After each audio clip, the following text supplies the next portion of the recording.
एक सिंपल सा फंडा ये है, अगर तुम वाक्य में इंग्लिश सीखना चाहते हो तो लॉजिक दो ही है, दो ही चीज है जिनके वजह से इंग्लिश आती है। या तो है एनवायरमेंट, जो हमारा है नहीं, है क्या? हमारे वातावरण में अंग्रेज हैं, हमारे आसपास अंग्रेजी प्रेमी मित्र हैं, हमारे आसपास अंग्रेजी बोलने वाले माता पिता हैं, दोस्त हैं अंग्रेजी बोलने वाले? नहीं, इसको एनवायरमेंट कहते हैं। कोई एक आधा बेचारा बोलने में लगता है ना हरियाणा में, तो उसको बोलने जोगा भी नहीं छोड़ते। वैसे तो उस बेचारे को ऐसे ऐसे डायलॉग मारेंगे, वो बेचारा अगली बार तुमको ही देख के नहीं बोलेगा और कहीं पे भी बोल ले।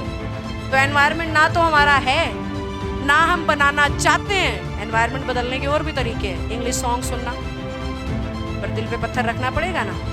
इंग्लिश अखबार पढ़ना, दिल पे पत्थर रखना पड़ेगा।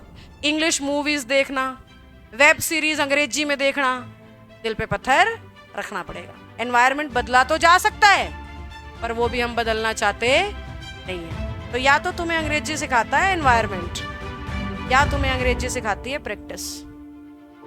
ये तो तुम बदल नहीं सकते ना चाहते, ये तो करना पड़ेगा।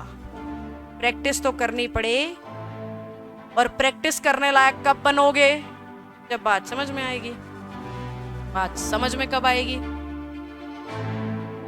जब ध्यान मेरी तरफ होगा। ये दे के बात मैंने अपने पे हिलानी है, ठीक है? जब तक मुझे ध्यान से सुनोगे नहीं, बेसिक नहीं उठेंगे बेटा। मजाक की बातें अलग हैं, बेसिक नहीं सुधराना, प्रैक्टिस करने में मजा ही नहीं आएगा। 10 क्वेश्चन सॉल्व करे, 8 गलत हो गए, फेंक के मारोगे किताब। 10 क्वेश्चन सॉल्व करे, 6 सही हो गए, बाकी 4 सीखने की कोशिश करोगे। पर वो 6 सही तब होंगे जब एनवायरमेंट ना सही, कम से कम बेसिक और प्रैक्टिस पे ध्यान दे रखा है। अब ये है निचोड़ की बात।